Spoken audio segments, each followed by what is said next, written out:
the developers. If you haven't already watched the previous 2 episodes in this 3 episode series, you should go and do so. The first one is just pure gameplay or riding around in the open world, so you can see how seamless it is and without any kind of loading screens or similar. And the second one is obviously of the developer interview I had. And excuse my very unprofessional way of conducting my interviews. I'm not especially used to those, but make sure you check those out before you keep on watching this video if you already haven't watched them. A couple of disclaimers first. This was obviously played on PC, but we had to use Xbox controllers, so choppy movements and weird movements and similar is all to blame on me, because I simply do not know how to play with a controller. And also, this is not a finished product of the game. We were playing a very close to being finished version, but they still had a couple of bugs that were well known that they were working on or already fixed in the finished version, and also some things might change, just so you guys know that. The Witcher 3 starts off like all the other Witcher games with gore, murder, war, racism, sex, nudity, and all kinds of wonderful and horrible things, just like we wanted, gritty and gory. But a big difference compared to the other Witcher games: you've always had the freedom of making your own choices, molding your own outcome of the game. But the really big news now is obviously the open world aspect to the whole thing. The first thing you get to see is a small little training area up in the mountains, obviously, where the Witchers live at Kaer Morhen, their castle. I'm probably pronouncing this pretty horribly, I'm so sorry for butchering it. But you start off with a kind of a training session, a couple of 10-20 minutes of kind of just learning the game, just trying to ease in newcomers to the game and kind of teach people how to play it, and even use some of the new abilities and similar things. Then you quickly go out in the big open world. You start off with a small portion of the big open world that is called the White Orchard. This is where you're gonna spend your first 2 to 10 hours, depending on how much you want to explore, how many side quests you want to do, how much you want to go out in the forest and just find random monster dungeons or hidden treasures and similar. It's all seamless from what I've seen. I have not traveled between any places on foot myself. I've been using waypoints and fast travel points, but running around is just one open area. You never run into any kind of loading screens. You can walk right into doors, right into monsters, caves and similar, right into buildings. You won't have any loading time whatsoever. You won't even notice any kind of a difference, because the houses and the caves are literally in the open world. You're not randomly teleported to another part of the game or whatever, like it is in most other games, for example Skyrim and Fallout. So you definitely won't notice or have anything really disrupting your enjoyment of the gameplay. And here you have the world map. It's not like I expected. It is not one big open world. It's rather, I would say, 4 parts of a big open world. You have a White Orchard, that's the prologue area, where you can spend easily 10 hours of exploring and doing quests if you make sure to do everything, maybe even more. The Royal Palace in Vizima, that's mostly just cutscenes and walking about, changing some clothes and getting a beard shaved. And then you have Velen, aka No Man's Land, and also Novigrad, that is the city those are the two absolutely biggest open areas. The city is glorious. No Man's Land is just disgustingly beautiful to explore. And then also the Skellige Isles.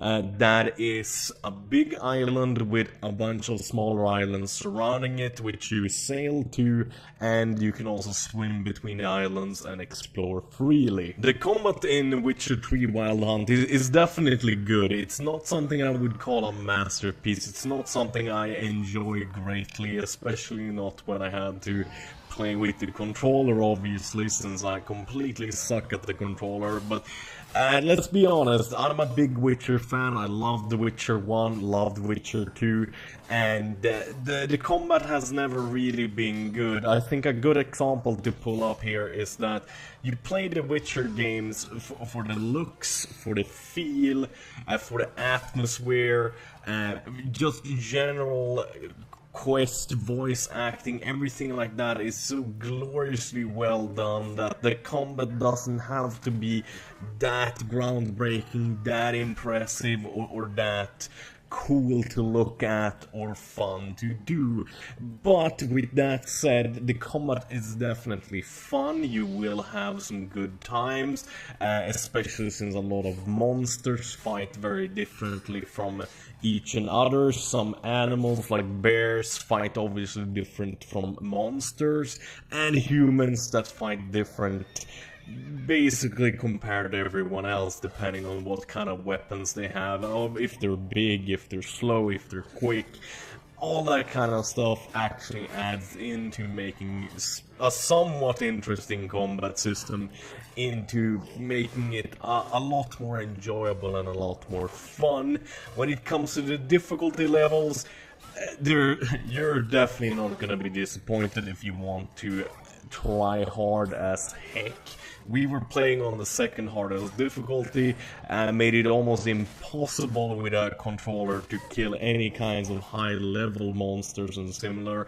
The game doesn't stop you from attacking or engaging or even finding these very rare and hard monsters to kill in the beginning.